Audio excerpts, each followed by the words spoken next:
യുദ്ധക്കളത്തിലെ വിജയത്തിന് പിന്നാലെ സുപ്രധാന സാമ്പത്തിക തന്ത്രത്തിലൂടെ ഇന്ത്യ വീണ്ടും മുന്നേറ്റം നടത്തുന്നു. നവംബർ 26-ന് ചേർന്ന കേന്ദ്ര മന്ത്രിസഭാ യോഗം 7250 കോടി രൂപയുടെ സുപ്രധാന പദ്ധതിക്കാണ് അംഗീകാരം നൽകിയത്. ലോകത്തെ ഏറ്റവും ചർച്ച ചെയ്യപ്പെടുന്ന അപൂർവ ധാതുക്കളുടെ നിർമ്മാണം രാജ്യത്തിനുള്ളിൽ പ്രോത്സാഹിപ്പിക്കുക എന്നതാണ് പദ്ധതിയുടെ ലക്ഷ്യം.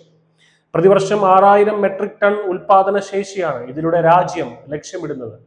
പദ്ധതി പ്രകാരം 5 കമ്പനികൾക്കാണ് ഉൽപാദനത്തിന് കരാർ നൽകുക. ഓരോ കമ്പനിയും വർഷം 1200 ടൺ അപൂർവ ധാതുക്കൾ നിർമ്മിക്കണമെന്നാണ് നിർദ്ദേശം. അപൂർവ ധാതുക്കളുടെ വിൽപ്പന നടത്താൻ 5 വർഷത്തോളം 6450 കോടി രൂപയുടെ ഇൻസെന്റീവുകളും നിർമ്മാണ സൗകര്യങ്ങൾ വികസിപ്പിക്കാൻ 750 കോടി രൂപയുടെ സബ്സിഡിയുമാണ് കേന്ദ്രം നൽകുക.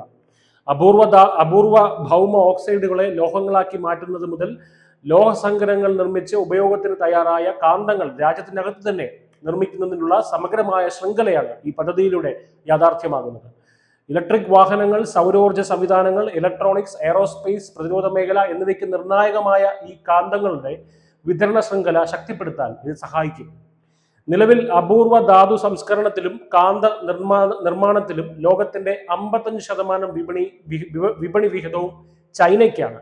ലോകത്തെ ഏറ്റവും കൂടുതൽ അപൂർവ ധാതുക്കളുടെ നിക്ഷേപമുള്ള 5ാമത്തെ രാജ്യമാണ് ഇന്ത്യ.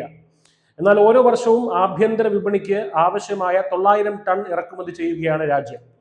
തങ്ങളുടെ ധാതുക്കൾ ആയുധങ്ങൾ നിർമ്മിക്കാൻ വേണ്ടി ഉപയോഗിക്കുന്നു എന്നാരോപിച്ച് ചൈന കയറ്റുമതി നിയന്ത്രിച്ചതോടെ ആഭ്യന്തര വിപണിയിലെ പുതിയ തലമുറ വ്യവസായങ്ങൾ കടുത്ത പ്രതിസന്ധിയിലൂടെയാണ് നീങ്ങുന്നത്. ഓപ്പറേഷൻ സിന്ദൂറിന്റെ വിജയത്തെ തുടർന്ന് പ്രമുഖ ചൈനീസ് പ്രതിരോധ സ്ഥാപനമായ AVIC ചെങ്ഡെ എയർക്രാഫ്റ്റിന്റെ ഓഹരി 9% ഇടിഞ്ഞതിന് തൊട്ട് പിന്നാലെയായിരുന്നു ചൈനയുടെ ഈ പ്രതികാര നടപടി. അതുകൊണ്ട് ഇന്ത്യയുടെ ഈ സാമ്പത്തിക നീക്കം കൂടുതൽ തന്ത്രപരമായി കണക്കാക്കപ്പെടുന്നു. വിഭവ സ്വാശ്രയത്തിലൂടെ ചൈനയുടെ തന്ത്രപരമായ സ്വാധീനം കുറയ്ക്കാനാണ് ന്യൂഡൽഹി ലക്ഷ്യമിടുന്നത്. പുതിയ പദ്ധതി യാഥാർത്ഥ്യമാകുന്നതോടെ അപൂർവ ധാതുക്കൾ നിർമ്മിക്കാനുള്ള സംയോജിത കേന്ദ്രങ്ങൾ രാജ്യത്ത് നിലവിൽ വരും. കേന്ദ്ര സർക്കാർ പദ്ധതിയെ രാജ്യത്തെ വാഹന നിർമ്മാതാക്കൾ സ്വാഗതം ചെയ്തു. പദ്ധതിയിലൂടെ രാജ്യത്ത് ഇലക്ട്രിക് വാഹന ഉപഭോഗം വർദ്ധിപ്പിക്കാനും എണ്ണ ഇറക്കുമതി കുറയ്ക്കാനും കാർബൺ മലിനീകരണം കുറയ്ക്കാനും ഇത് സഹായിക്കുമെന്ന് Indian automobile manufacturers society president Shailesh Chandra പറഞ്ഞു.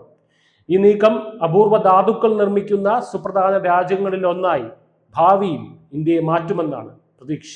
News desk, news India Malayalam.